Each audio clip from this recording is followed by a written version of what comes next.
Hello and welcome to the sports vlog on the Greater STL Sports Network. Robert Bowlesby here with you. You can tweet me at RBowlesbyJR. You can tweet the Greater STL Sports Network at Greater STL Sports Net. Let's let this flow. It's good to be back.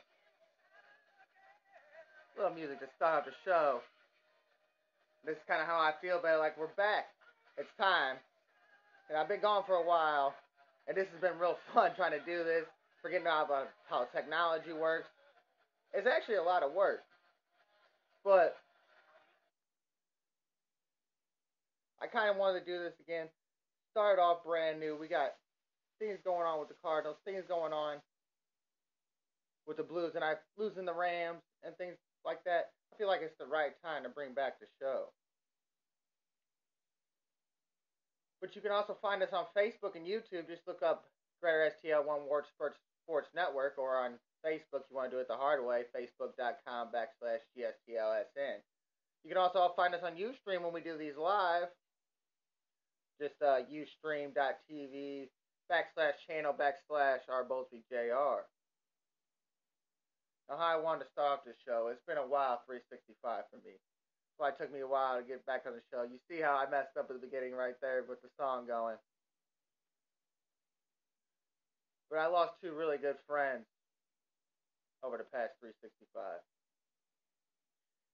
And from here on out, all this shows, anything that we do in Greater STL Sports Network, the Facebook Lives, the Twitter, whatever, will be dedicated to them. And not just them, every loved one that anybody has lost. These are the two that are just the most affecting me right now. And I got two older grandmas, one with cancer, so when that goes about, the show will be dedicated to them. And it'll probably be more of a dedication to them, to their family. But to me, these people were family. Almost. So I wanted to start off the show with dedicated to Paul Schneider and Lori Goodman. And from here on out, this is how this show will be dedicated into the memory of their lives. So I wanted to start off with a little poem. And I actually went through a lot. This thought that popped in my head is how to honor them in the right way. And maybe bringing back the show in general was doing that in the right way. So I decided that I wanted to do a poem. And called Last Goodbye, and it's Doris Day. But I went through a couple of them, and this is the one I picked out. I'm sitting here waiting for you to see that time is running out. Come on and save me. It's not your fault I'm crying, so don't think that at all. Don't feel guilty for something you didn't do. Just hug me and don't let me fall. Your arms are so soft and cozy. The look in your eye I can't forget. I wish you didn't have to leave, but I know the date is set. I let the tears fall down my face, but you tell me not to cry, and that everything will be fine. I know it's all a lie. I know you can't stand it either, that we'll be so far apart and sleep all alone each night. Yet I know we'll still be together at heart. You give me one last kiss and hug, and wipe a single tear. Wish me luck and say goodbye, for it's the last one I'll hear. And that hit me kind of in a way because I never really got to say goodbye to either one of them two. So I feel like this is kind of me telling them goodbye in a way. And don't just dedicate it to them. Dedicate it to one of the ones you lost. Take it your own way. But to two of the best to ever live it, rest in peace. I love you guys. So moving on. I don't know if I brought up the website. They either see. We're just gonna flow here. This is how this is gonna work. We're just gonna flow today. gstlsn.wix.com/1314. Pretty easy, so let's get it going in. Well, it's always nice to start off baseball.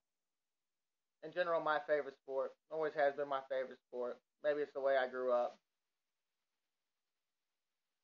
But you've kind of seen that the Cardinals are moving a separate direction and trying to go younger and maybe play better defense, as they say, and focus maybe on just trying to pound the ball apart, because that's kind of what they did over the last couple years. But they keep claiming this defense thing, and I really don't understand it, because I know you might not want to get Carpenter hurt, and I kind of understand that a little bit. But what I don't understand is why he can't play the outfield. You're putting Matt Adams in the outfield and saying, you're here to play defense. In my eyes, I can't see that.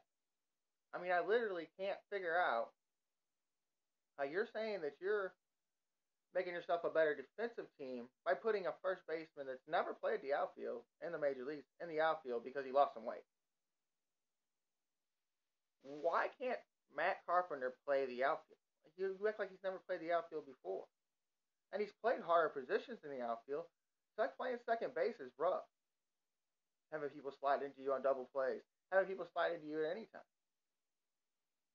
Having to make a lot of diving plays, so you're sacrificing your body. You're not doing a whole lot of that at first base. I understand that. You're taking the wear and tear off. But in the outfield, you're running. I mean, there's a wall out there, and maybe they're thinking he can't judge the ball. Maybe they're thinking Matt Adams is a better judge of the ball. I hope that's not true. But it's just not understandable to me how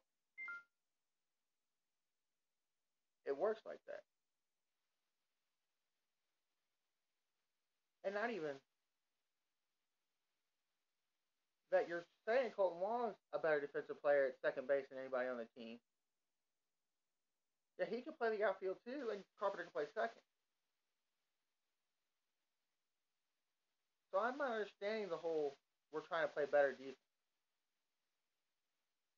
And has Matt Adams been that horrible in the outfield? No. But look at the triple yesterday. Was that Kozar? I guarantee that's not a triple with any other left fielder. That's not a triple with Matt Halliday out there. I promise you that's not a triple with Matt Halliday out there. I can almost guarantee that it's not a triple with Matt Halliday out there. So, you're saying pitching a defense, but you're sacrificing basically a defensive position by putting Adams in left field.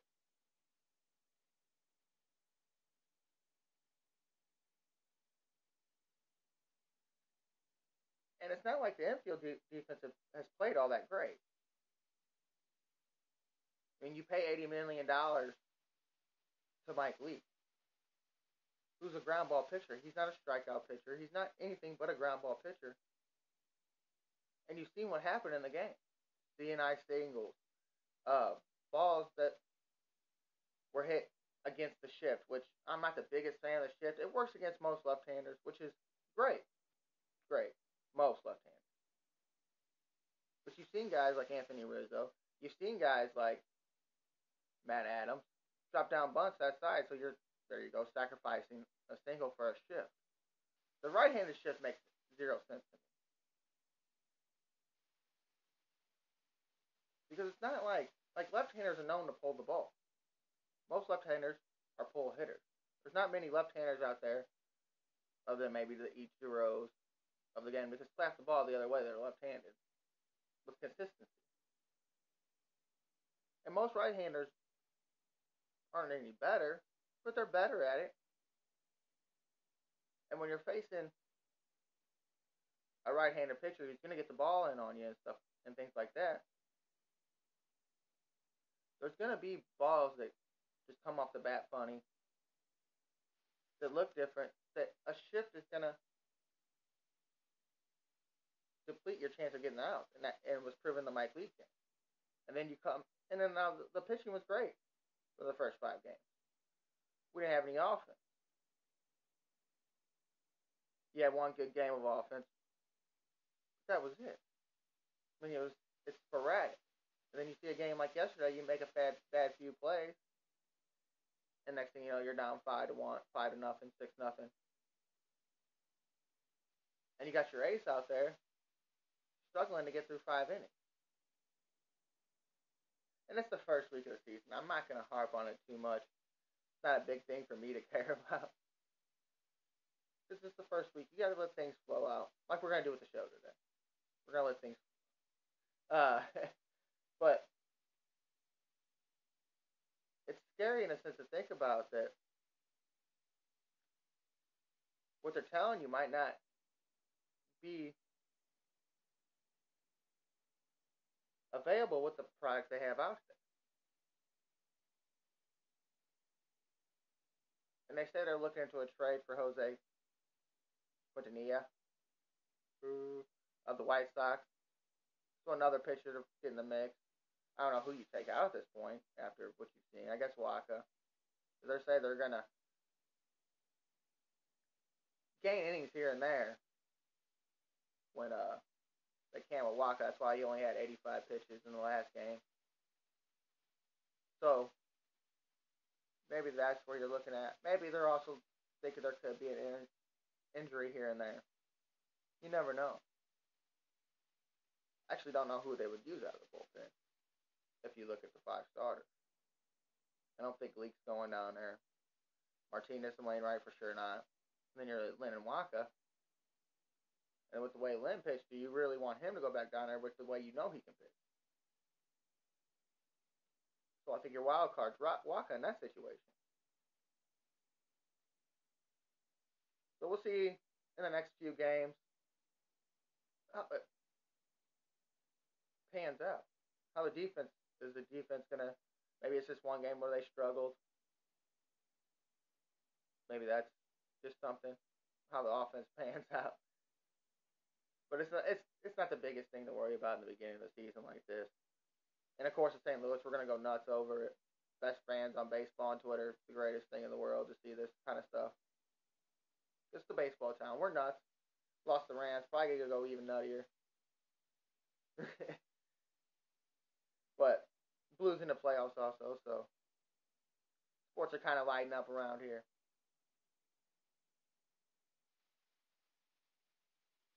But hopefully that we're not being lied to, and hopefully they see something that we don't. Mazalek usually does. I can't see it this time. Usually there's glimpses where you can see it. But hopefully that we're not being lied to, and the offense just starts showing up. And last night, going to hockey, Vladimir Zaboka scored his first goal at 3 years with the Blues. They're set to go into the playoffs now and take on the Minnesota Wild.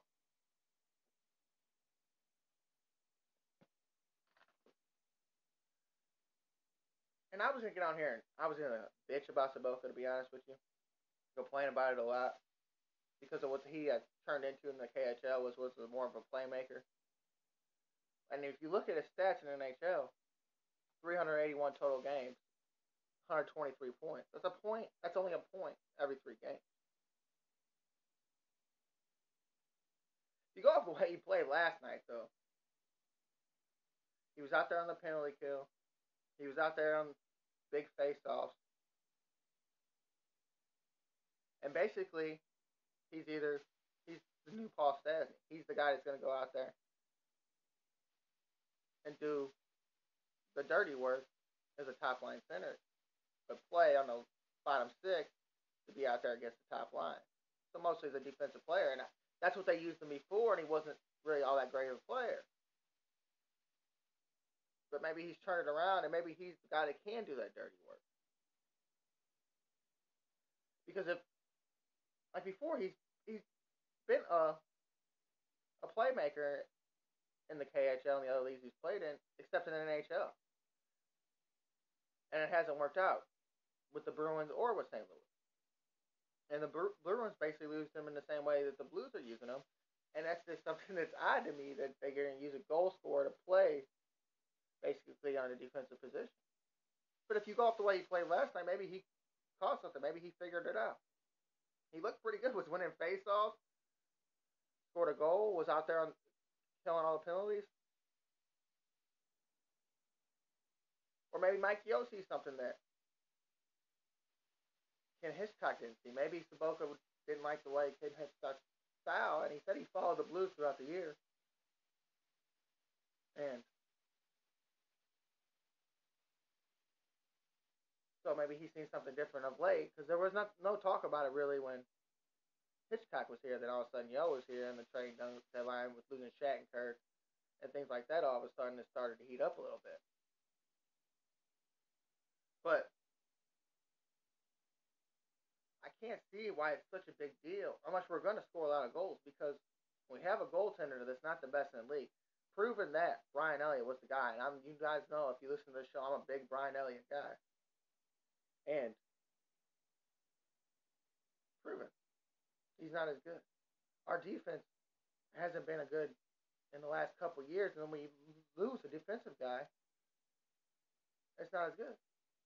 But if we got a guy that can go out there and win faceoffs, get in front of the net, tip pucks, score goals, make it more of a effect on the offensive side, then that's the perfect way to go. If we're not going to get better on the defensive side, because we got some of the worst defense in the league. I mean,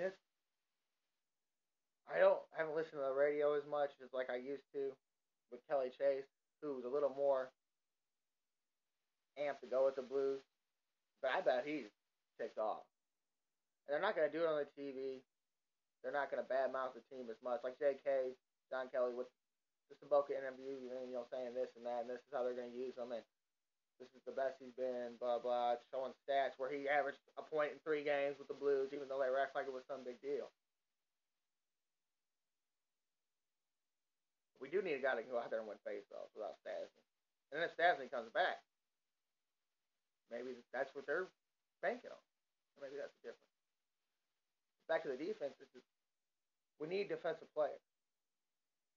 And if Saboka can be that two-way kind of guy, that helps out a little bit. But if he needs to be the more one-way to be able to do something on the offense, because we're gonna allow 3 goals a game. I mean, look at a lot of these games. It gets bad teams also. 4-3, 5-4 games.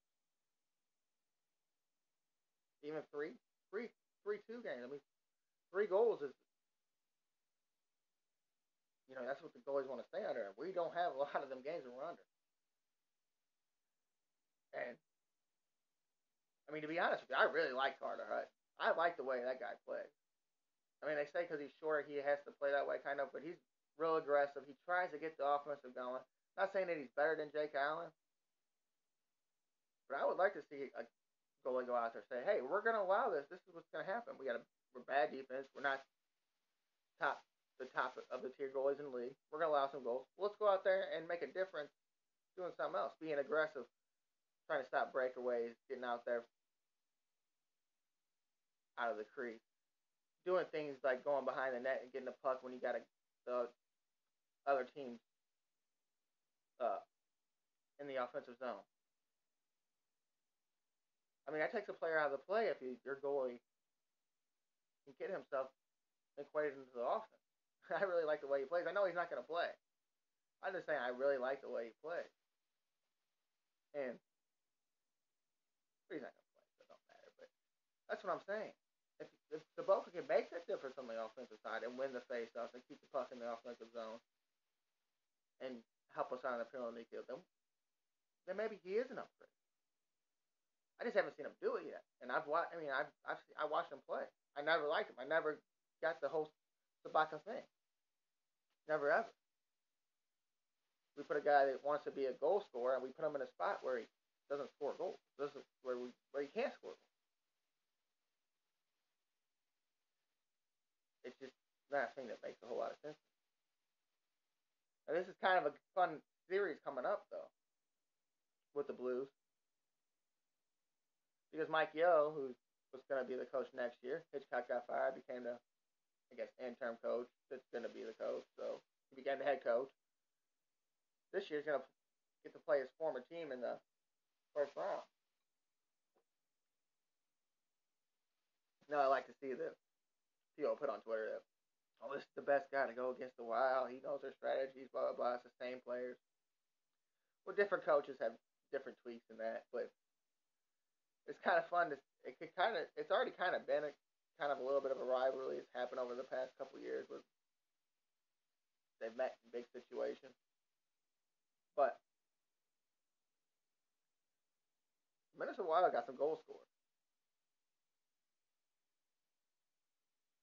So is this Mike knows all good offensive strategy where he can put the defense in good situations? And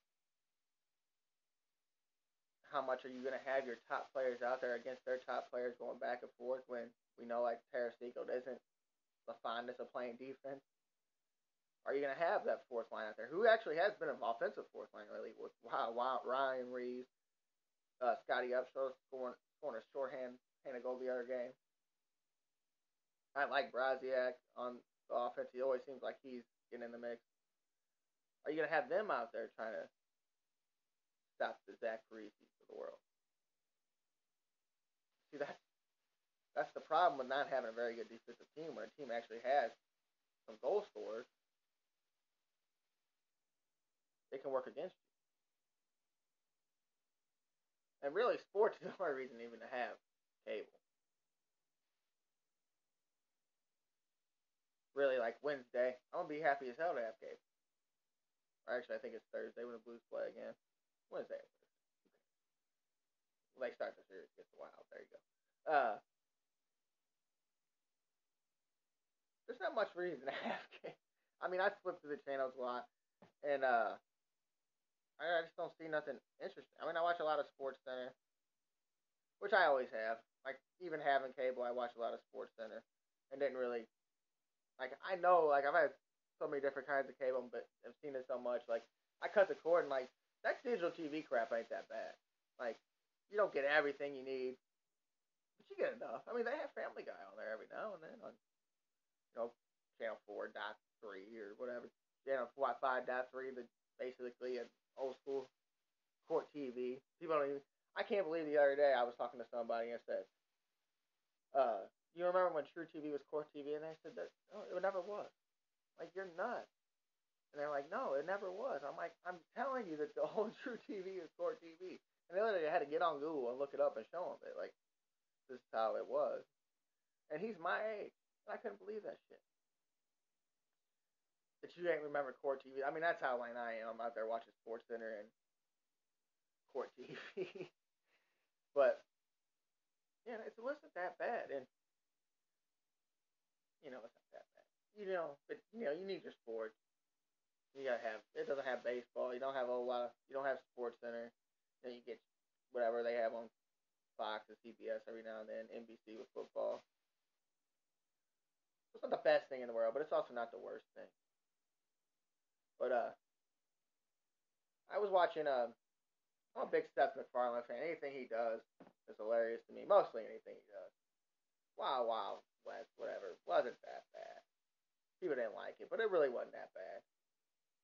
But watching American Dad the other day, it was just something that just caught my ear because it's what I've seen over my last 365. People going crazy and little things that drugs can do for you. So here you go. Do you sometimes feel irritable, restless, uneasy, sad, normal, or just plain not high?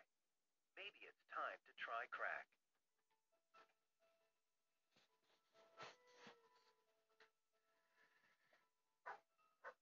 Crack may cause shivers, night terrors, gauge pay, heart palpitations, homicidal paranoia, or the sensation that you're on fire. Peeing blood and seeing friends' faces as talking skeletons are possible side effects of crack. People who use crack may also experience 5 to 7 years in prison where brutal raping may occur. If you experience one or more of these side effects, consult your dealer. You may need more crack. Crack. Isn't it time you see what all the fuss is about? Some of the funniest stuff on TV is from Family Guy and American Dad. I mean, I can't fathom not having them shows around if I didn't have cable. I mean, if I had cable, because there's nothing really else on. I mean, I flipped it to the channels the other day and caught something. My 600-pound life, and I should have recorded some clips off that show. Oh, my husband divorced me, so I decided to eat 6,000 Twinkies. I just can't see myself like, oh, my dad beat me when I was younger, so now I'm just eating my tears away. I can't see myself doing that. And I eat. I'm not gonna lie, I eat. What you call skinny obese. Good joke for you there. But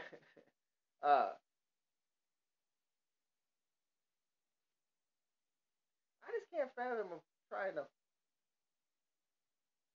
be in that bit of like not having the energy to even just another Twinkie, another ding dong, another Snicker bar, and just saying, "Oh, I'm just gonna let myself get this way."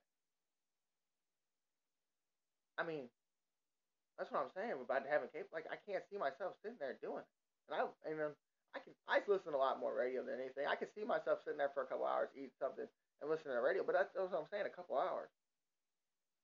These are people who are getting to where they're 600 pounds, 600, and they put a TV show about it. Was up put a TV show on about anything. I mean, some of the scariest stuff I was watching was on that Justice Network, man. I mean, 911 calls of people, guy going on a killing spree through there, and they're just playing the 911 call on TV. Just no problem. Little kids be at home with their digital TV. I mean, I guess you can get it anywhere with little kids, but yeah, this guy's running around the neighborhood shooting. And they're just playing the 911 calls to these people. That is nuts. That is nuts to me. Craziness. I can't. Like it was almost. It like almost made my stomach drop to listen to some of them calls. So the stuff they can put on TV is crazy. They can put somebody's 600 pound life on TV. I mean, and there's other good stuff on TV. Bar Rescue was in St. Louis the other day. For this restaurant, they're going back to the bar, which I'm kind of weird about that. For some reason, I watch. That's what I like to watch when I watch some of them cooking shows or something like that. If it's in St. Louis, I'm gonna watch it. I'm not gonna watch it randomly. I might just because I've watched it before because I heard a St. Louis show was gonna be on it. And they're not. Some of the stuff's not that bad, but it's not that great either. Just like the digital TV. And I can get a lot of entertainment from Facebook. People are, I played you the crack song. You know, some of the people that are my friends on Facebook. That's kind of how their Facebook is. Like I posted a picture the other day of "This is your brain," and then posted a picture of someone who was in my people you may know and saying "This is your brain on drugs." Kind of the fun stuff I do on my Facebook. Don't recommend you looking at my Facebook. It's not a promise. But now with this kind of Trump stuff going on and bomb hysteria the other day, people are going nuts. I mean, it's all over the place, and it's really fun to see like the people say, "Oh, I hate Trump," and blah blah blah, and then the next thing I see is Trump this, Trump that, love your country. I mean, it's some of the greatest entertainment of all time. And I don't follow a whole lot of the same people I follow on Facebook, on Twitter. Twitter's kind of a lost art, I think. I think people kind of lost out on Twitter a little while ago because it seemed like when I first got on Twitter a couple years ago, it was a thing. I mean, I'd scroll through my Twitter, get as much news as I wanted for this little thing right here, and just entertainment. But it's not as I don't think it's as prominent anymore because people will just move this stuff to Facebook. And that's where everybody is now, and everybody's gonna see it because someone's gonna share it. Then it goes on to the next person. And it goes on to the next person, and then this person sharing it don't like it, and reshares it and posts the post, and people go nuts and blocking people on their Facebook and blocking friends that they've had for a while on Facebook over Trump. And I'm in a Democratic household. Grew up in a Democratic household. Some of my family are Republican. That's because I have money. But Trump's my guy.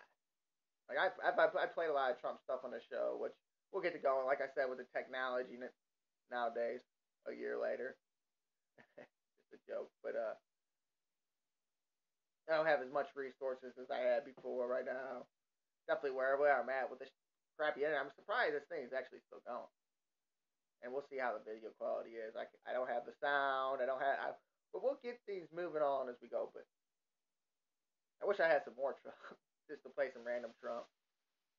I hate the poorly educated, or I think I would play like a 7-minute clip one time of just random stuff he said. Probably not 7 minutes.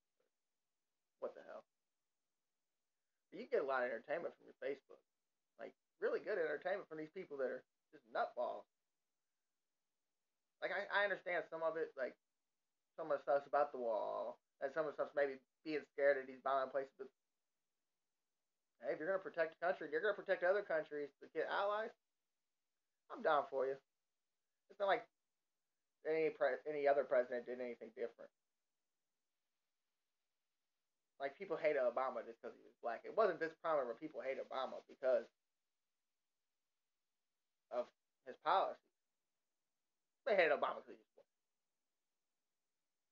I didn't hate Obama. I thought Obama did a good job.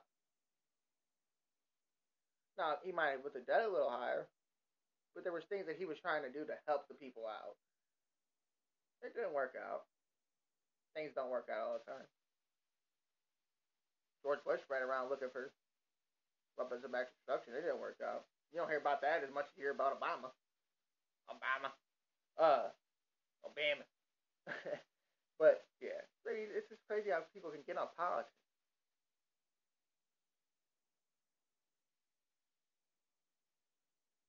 And this is how effed up our politics are.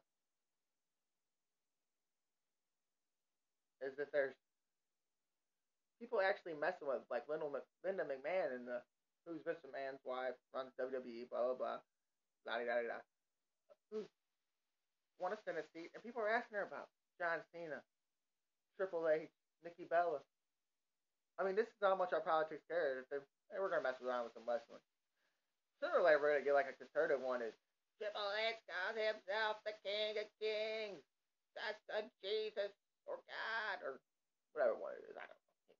That's the Jesus God thing. I mean, you're gonna get people like that. I'm surprised. I'm surprised there's not people walking around the WWE campus complaining about that yet. Maybe I just started a riot that I didn't know I was gonna start. But that's just how pretty much politics is just a bullshit thing. It really is. It's just BS. Do they care enough about us to not talk to actually do something? No.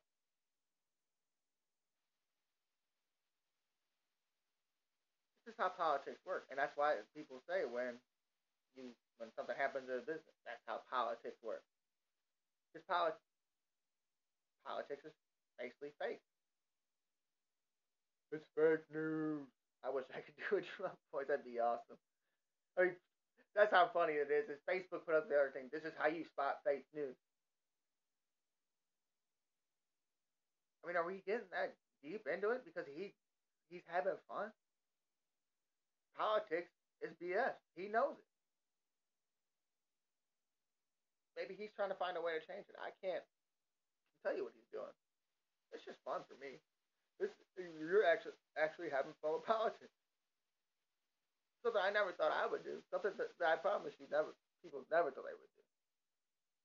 I mean, you have networks picking sides. I mean, they've already picked sides, but now it's even worse. Where they're picking sides and they're making sure they get people to go on and say, "This is what he's doing wrong. This is how things are bad." Blah blah blah, and like going hard at him, and then Trump gets on there. Fake news. Greatest thing in the world. I mean, it is one of the greatest things in the world. I mean, some of it does affect everyday life, but not to the effect that people are taking it. Like, people are taking it as it affects their everyday, every second of their life. It affects none of that. Politics affects none of that. Why do you think board members meet like once a week? Because if it doesn't even affect weekly life. It most likely affects yearly life until something extremely bad happens. And they've protected us from that for so long that I can't see how extremely bad things can happen. You kind of meet with everybody in the world. I mean, every single prime minister, president, whatever, he's meeting with them. So he's at least trying to keep our bounds. safe. I mean, China's closer to Hawaii. They started Hawaii first, right? We're in the middle of that. Don't have to worry about it. No, but I mean, I see where some people are like they really get involved. Like, know what they're talking about. Maybe they know something I don't. I don't know.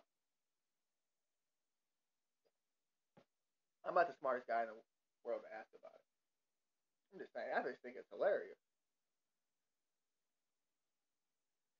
It just seems like people can see that they take it so seriously, and the politicians don't take it seriously at all. You can almost guarantee that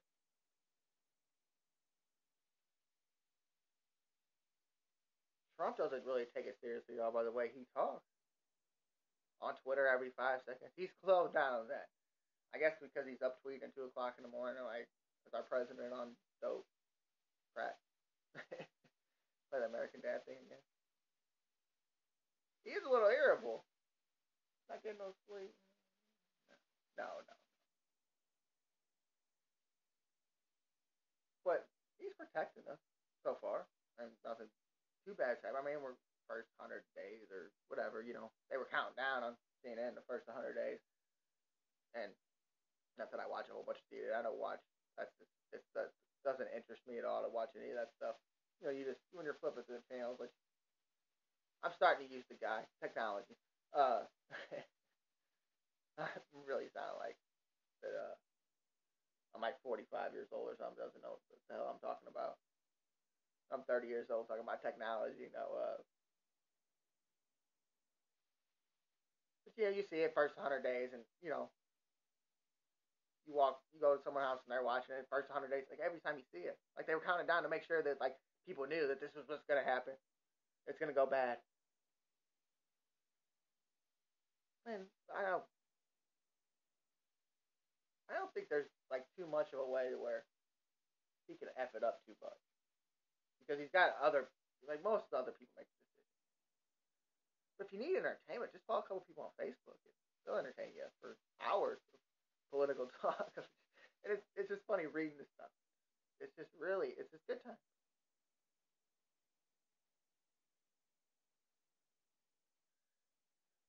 But Facebook's a good thing. I wish I had some sponsors I could exploit. Get like Ashley Madison in here. Go get some wives. I wouldn't mind that. I wouldn't mind Ashley Madison calling me, paying me cold bucks to give me a free.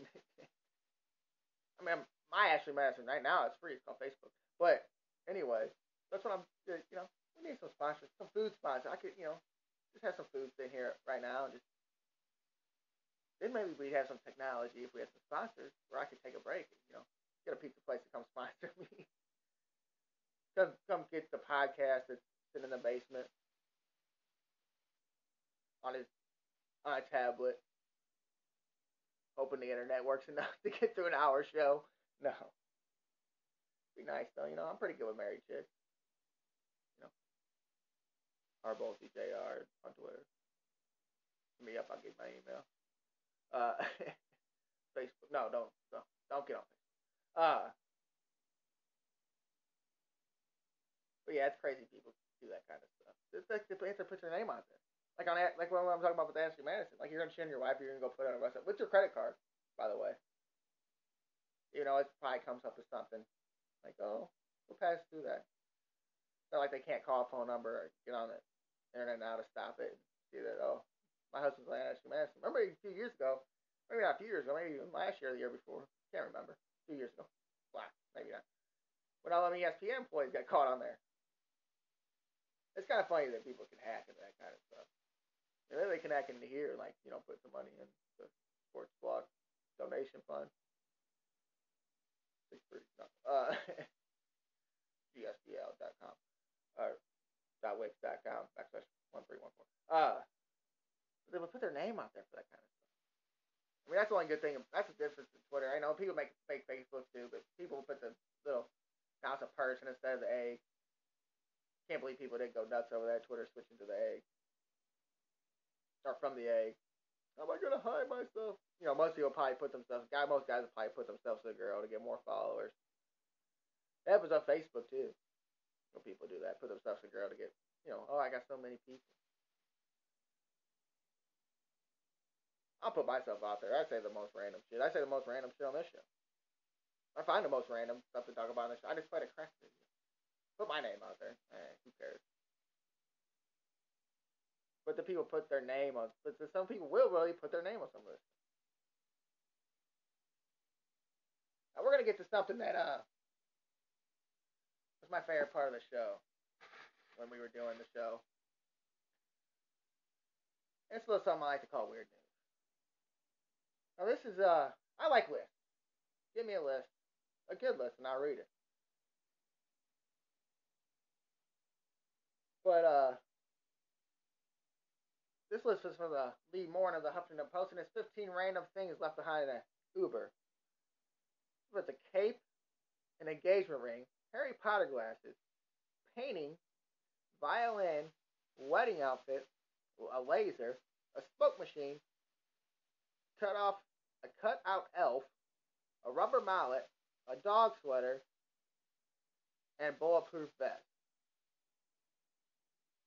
Also, an expensive slipper, a kite, and a taser. Where do people get this kind of shit? And who leaves this kind of stuff behind? Who leaves a bulletproof vest behind? What do you need a bullet? I mean, I'm going to guess a lot of this stuff was from Halloween. And it's just a random list. But who's walking? I mean, who really is walking around in any of this stuff? Who's bringing a smoke machine in your Uber? A rubber mallet. What do you need a rubber mallet? I mean, rubber mallet. That sounds like it will hurt. But it just tells you how kind of weird people are to kind of bring this stuff in an Uber and then not even think about it. All right, this is from Rebecca Shapiro of the Huffington Post.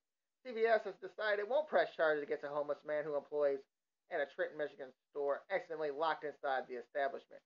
It's not an establishment. It's not that. I should have took that word out in general. It's a goddamn drugstore.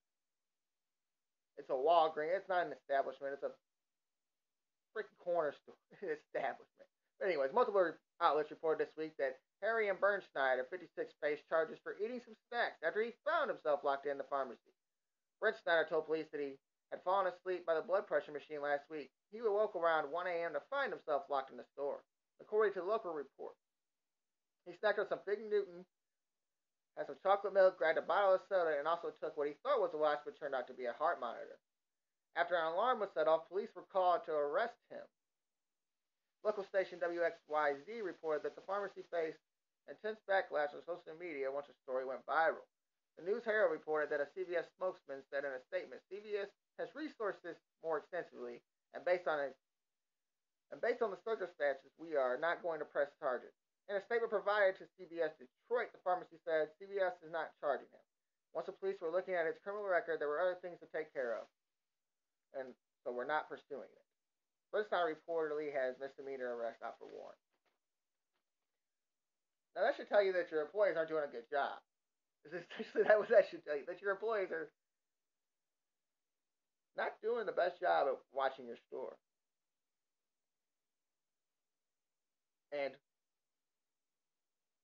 it's kind of funny that just because he had a misdemeanor warrant, he got away with it. He got some food that night, got some soda, got himself. I guess they took the heart monitor. They probably took that away. He had a place to sleep inside. Can't beat that for a homeless man. Get in jail probably for 72 hours. Get out. Go to court some other time for a misdemeanor warrant. That's all it is. So good for him. And like I said, people put their name to something on Twitter and Facebook, and look, he got the homeless guy out. How about that? All right, this is from the STLtoday.com from Robert Patrick. A second lawsuit was filed. This is a crazy story. A second lawsuit was filed Friday claiming that the city of Maplewood violated the law by targeting crime victims and victims of domestic violence with nuisance orders. The suit was filed in the U.S. District Court in St. Louis by American Civil Liberties Union against the city. Manager Martin Corcoran, Police Chief Stephen Cruz, and Director of Public Works and Assistant City Manager Anthony Traxler. It says that Maplewood banned a disabled woman, Rosetta Wilson, for 6 months after she was a victim of domestic violence. She called the police 4 times. The suit says that Maplewood enforcement of its ordinances violates Watson's free speech rights as well as her right to equal protection under the law and Federates Violence Against Women's Act. Watson began renting a home in Maplewood in July 2010. The suit says whether recent societies by the Section 8. Oh, she started renting her house with a Section 8 voucher. That's essentially what it says. Sorry, we're doing two things at once as usual.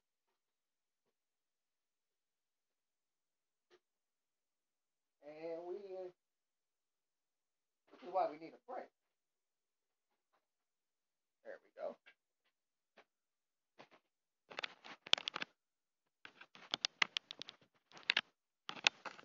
We're losing power. That's part of our problem. But we got it back. There we go. Anyway. And this is weird news for you.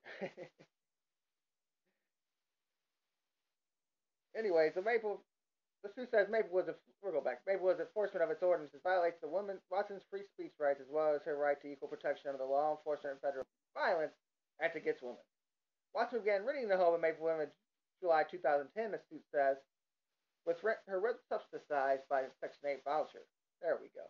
She was reportedly attacked by her boyfriend while living there, the suit says. From September 2011 to February 2012, Maplewood went to Watson's home 4 times for domestic violence calls. Maplewood then enforced this nuisance order against Watson based on the 4 police calls. After a hearing, Watson's occupancy permit was revoked for 6 months. She was barred from trying to obtain an occupancy permit elsewhere in the city. Her ex-boyfriend was arrested in May 2012 for assaulting Watson, the suit says. She was attacked and stabbed in the leg in St. Louis, where she moved, the suit claims. Watson feared calling the police because of her treatment by the Maplewood police, but hospital staff notified police about the incident. The suit filed last month by the Metropolitan St. Louis Equal Housing Opportunity Council says that Maplewood violates the Fair Housing Act and that the Missouri Human Rights Act by disappropriately revoking the occupancy permit of African American women and disabled residents. The group claims Maplewood's nuisance order, one of the county's most erroneous. At the time, Corcoran denied that the city took any actions based on race, religion, age, or gender.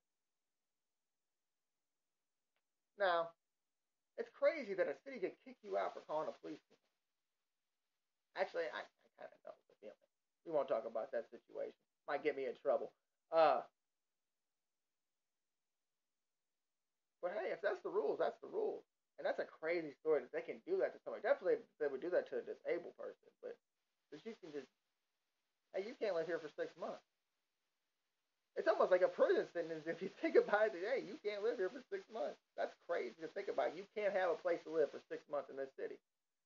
I don't think that she was scared to call the police because of her treatment. Definitely if you're stabbed.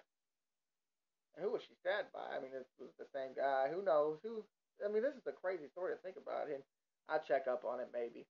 Doubt it. Just thought it was a funny story. Try to get one in here every now and then about St. Louis. But crazy to think about that a city can actually say, we could kick you out. And there's things they can say. When she's calling the cops too much, why not kick the boyfriend out? Blah, blah. And all understandable.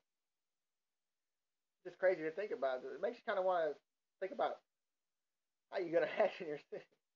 But anyway, move on. This is from TotalProspects.com, even NFL memes.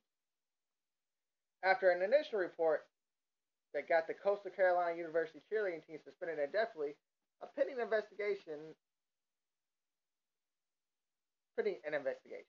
Let's do our note. After an initial report that got the Coastal Carolina University cheerleading team suspended indefinitely pending an investigation, we now have a little bit more information concerning the squad after an anonymous tipster alleged that they were part of a prostitution ring.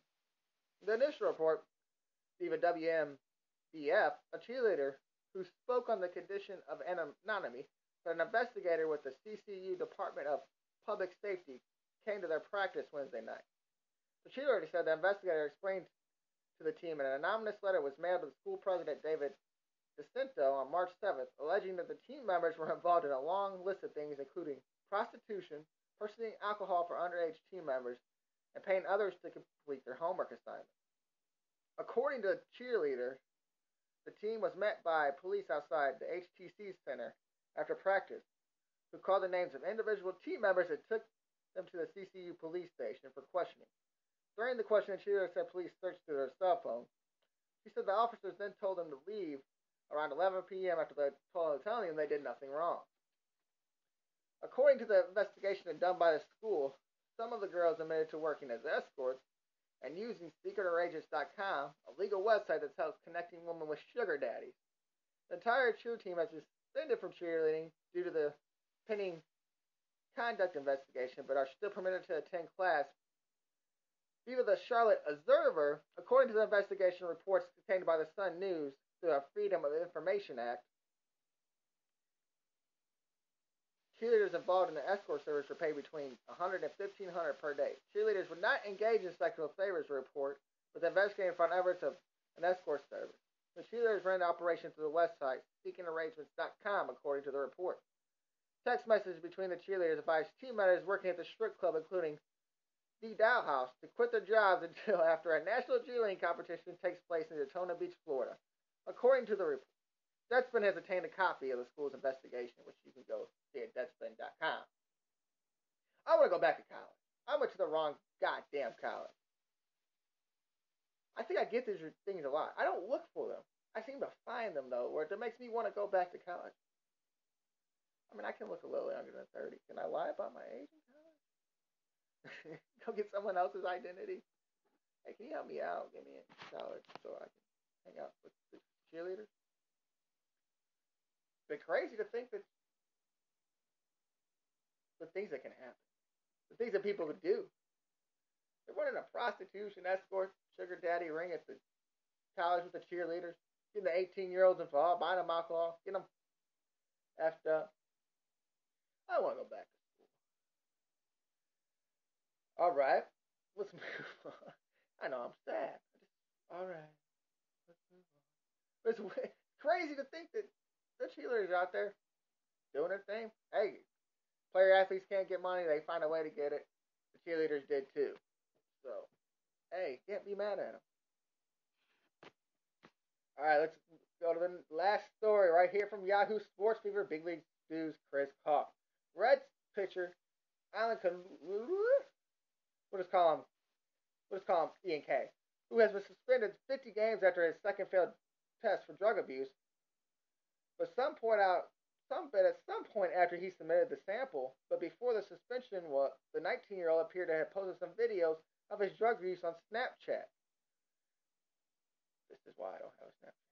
And one video found by Twitter follower Reds _1 fan, Kula appears to be using a roll-up dollar to snort a line of cocaine. And another two, a bong and a marijuana are shown. One captioned "Party Time," another one captioned "Let's Go."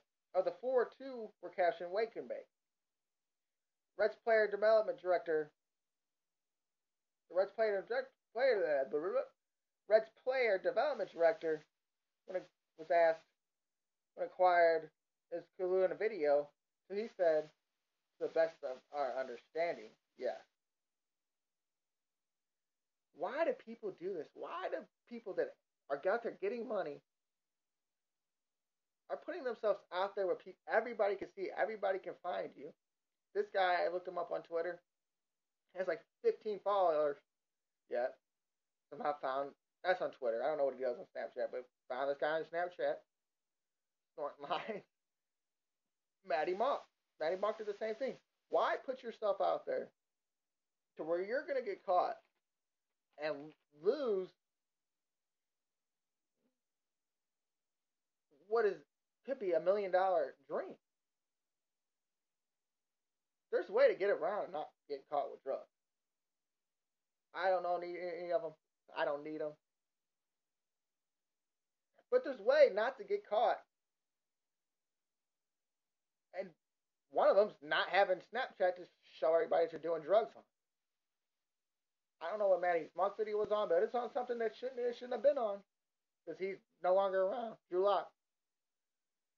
But I'm telling you right now, I was out here doing cocaine and was a Major League Baseball player. I'm not going to put it on Snapchat, Facebook, Twitter, anything where anybody can see. I might not even tell anybody. At least maybe not my teammates, maybe some friends.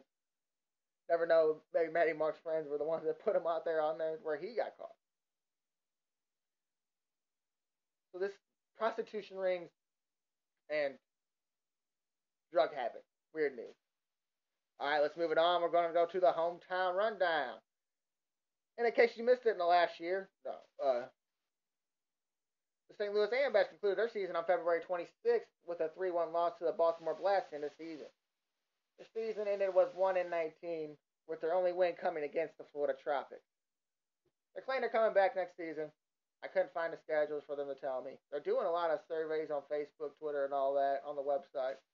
But they're trying to make what they're saying. They're trying to make the experience better. But 1-19 is not going to work. And I like Tony Glavine, big name, big soccer name in the city. He runs a lot of things. But if you figure Darryl Durant can't do it, I don't know if Tony Glavine can do it. Moving on to the Midwest Professional Basketball Association, they have moved their league to the summer to benefit players for foreign signing. The two teams are the St. Louis River Sharks and the Gateway Stream. Talked about them a little bit after I found them in the hometown rundown. The league you need to go support. Keep this kind of stuff around. St. Louis FC. Only way we're going to get an MLS team ever if you support them. The Raiders. The Ambush. Also, this Midwest Professional Basketball, who needs it more. I watched some of the games on.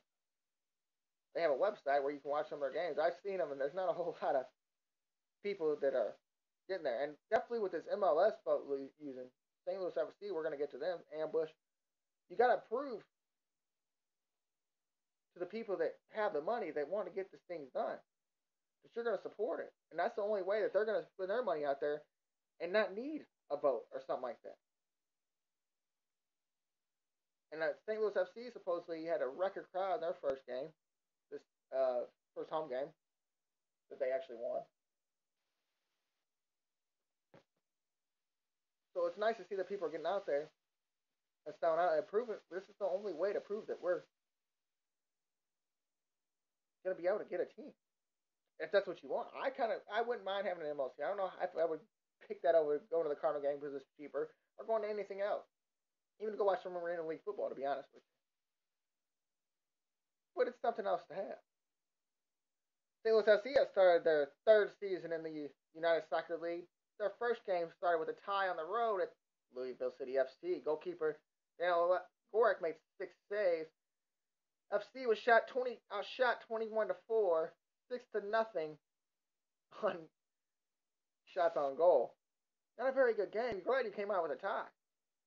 0-0 tie. 21-4 shots, 6-0 on shots on goal. Didn't look like it was starting out too good, but in game 2, what was played at Toyota Stadium, Worldwide Technology Park, St. Louis FC had a home game against the Ottawa Flores. St. Louis won 3-2. Former SIUE product, Christian Volansky, who's is going to be a star, who's probably going to get called up soon and ruin the whole season for FC, had a goal in the 5th minute and assisted on a goal in the 9th minute, make it 2-0 St. Louis FC. That second goal scored by Matt Bergman. Ottawa scored 2 to tie it with 7 minutes to go. But in the 88th minute, Volansky, going for his second, knocked it off a free play for an own goal, which wins St. Louis FC wins in their home debut of the year. Game 3, which was at home against the New York Red Bulls, again this time in the 4th minute, that Volansky kid, going to be a star, like I said, scored to make it 1-0. The Red Bulls put 2 on the board to take a 2-1 lead until the 74th minute when, on a penalty kick, Jose Enduil scored to tie it all at 2. After being subbed in the 79th minute on a pass from Angelos, Seth Rudolph scored the game-winning goal in the 84th minute to give SC the 3 points and putting their record at 2-0-1. The next game is on the road, April 12th against the Pittsburgh Riverhounds. They start their new TV schedule, with the first one airing April 15th when on the road against FC Cincinnati. Games are televised on KPR 11. Cool to see them on TV. Probably, I think the first time the soccer's been on TV in like 20 years or something crazy like that. Maybe a little, something crazy like that. But KPR 11, good thing for them to stepping out there and getting things done. All right, the River City Rascals begin their regular season May 13th at Coercial Field. out there in O'Fallon against the Cornbelters. Game of this 6:35, and it's going to be kind of cool to see them go back out, try to go back to the Frontier League Championship again. Hopefully they win it this year. They're signing all their players back, and they're Josh Ludy, Morales. They're signing a lot of their good, powerful players back, and as long as the pitching stays healthy, like it was last season, Tim, can't remember the guy's name. I had his name in mind. I know it was Tim, but they have a lot of good things out there. Supports the local product. The River City Rascals started the season in the newly created Arena Pro Football League, I guess. I guess it's called the APF. Wow. With a win against the Family Arena over the Birmingham Outlaws in a come-behind fashion 45-34. DeAndre Jackson picked off where he left off last season, catching forward for 74 yards, and 2 touchdowns. Game 2 was played at home against the Florida Tarpon. River City couldn't mount the comeback in another game on back-to-back weeks, losing 29-19 after being down 15-0 at the half. The Raiders play their next game at home on April 15th against the Richmond Rough Riders at 7 p.m. at the St. Charles Family Arena. And you can watch a lot of these games for all these people are on YouTube. You can listen to River City also on the radio. So do what you can do. Watch 11 and watch the River City Raiders at the same time on April 15th. To support these home teams. Also support these local products. Not sponsors of the show, but Slinging the Stitches. SlingingTheStitches.com has all your apparel for hunting, decals, anything you want. You like? They got a shirt got a bow on it, bows over hose. Awesome stuff. Also, if you like the high school basketball scene, high school football, go to St. Louis Prep Sports, STLPrepSports.com, and just support the things. Go like the page, share some stuff, do what you can do. How about that Tim Tebow guy? We're not going to talk much about it. I'm not talking golf. Roger Garcia won the Masters. There you go. I'm not going to be a guy that talks golf. We're going to talk more UFC as we go on. We can talk it now since I brought it up. Daniel Cormier and Rumble Johnson fighting this weekend. Anthony Johnson decided he was going to wrestle a wrestler. He's lost. We're going to try to get more involved in it. I haven't been trying to keep up on as I've fallen away from the shoot. Wanted to make sure I just got everything out there. It took me a lot of work to get this to get going. I'm glad I got it going though. It's nice to see. Nice to be back on the Greater STL Sports Network. No, this is going to be a phenomenon on this season. Probably every time he hits one. He's batting like 200 down there in the minor leagues, striking out every other at bat. But he's going to be all over the place. Tim Tebow down there hitting home runs in the minor leagues. I guess he's in AAA or Single A. Kind of cool to see, but is he really going to make it? Is he really ever going to be able to be a Major League Baseball player after being in the NFL? Jordan couldn't do it. When they said he was one of the best athletes around. But he couldn't make it in the Major League. So are they going to let Tim Tebow do it? And if he does do it, it's going to be a publicity stunt that probably should have been used by the White Sox, to be honest with you. I would have probably used it if I was a GM or anything like that. But might as well use it if the Mets, definitely if they're having a bad season, might as well call him up on a 40-man in September if he makes it that long. It's going to be hard to see if he makes it that long. That's going to be the problem. There's something else we're going to do. If I bring back the football show, which I plan on doing, maybe probably going to do it on Facebook Live. We're going to do a segment called F the Rams Week. And we're going to try to add some things, try to get some things in the show where we can say F the Rams Weekly on the sports blog, blah, blah, or on the football show, something like that. But it's just going to find ways to say the Rams. And this week it's going to be F Stan Kroenke and F Robert Quinn, just because his Twitter's annoying. That's the only reason for Robert Quinn. Steph Kroenke. F the Avalanche, we beat them. Blues, 3-2, Sabaka, Tarasenko. So F Stan Kroenke. Just for being Stan Kroenke. Just for being a lying dickhead. And F Robert Quinn just for his Twitter. Just it's annoying. we go. After Rams Weekly on the sports blog. Greater STL Sports Network.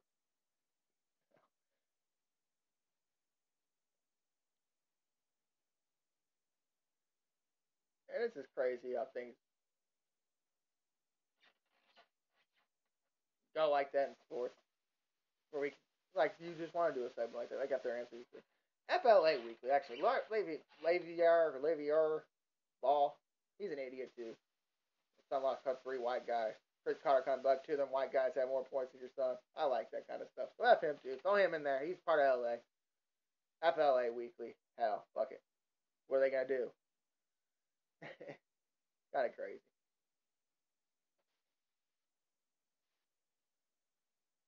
Now, technology. We'll go back to that. Like I said, we're going to bring back the football show. We're going to do more Facebook Live kind of stuff. Kind of want to get that integrated into the network. Kind of don't know if you want to see my face more, and that's okay. That's not a problem. But I kind of want to make it more personable. I could do some Facebook Lives every now and then. Maybe do one after I do the show. Tell people, hey, I put the show up. Let's talk about the Cardinals. Might do the football show on Facebook Live.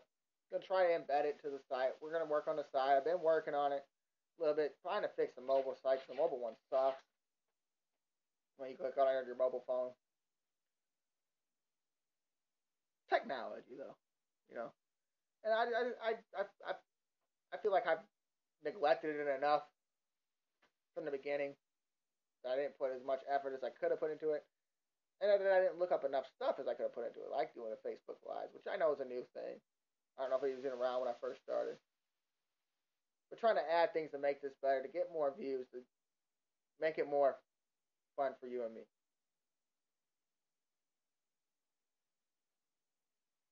Try to integrate myself more into it instead of trying to branch it out with a bunch of different things. Try to do just more focused on what's going on with this show and the football show. And I always like feedback. I mean, if you got any feedback on it, tell me. Hey, don't do as many Facebook Lives. Only maybe do, like you do this once a week, and do the football show, and just maybe do one Facebook Live. You know what I'm saying? Feedback's always good. Not that I won't. No, I'll take it. Don't mean I'll listen. Not very good at that. Not that I really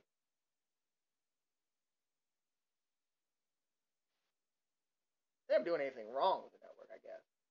Just, it's always helpful to get other eyes and ears, as you would say. But I'm not scared to put myself out there. That's why I like doing this. And I'm not scared a lot about what I say. I can say anything, and it can piss anybody off. And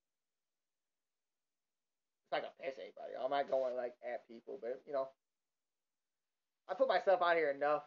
Definitely with the people that know me, that why not? I try to do as much as possible with this thing. I really like doing it. So any feedback's good. Website, all that. All right, that's gonna do it for Mr. Paul Snyder, for Miss Lori Goodman, for Jake, Zach, Maddie, and Joe. This has been the Sports Blog, live on Ustream and on the Greater STL Sports Network.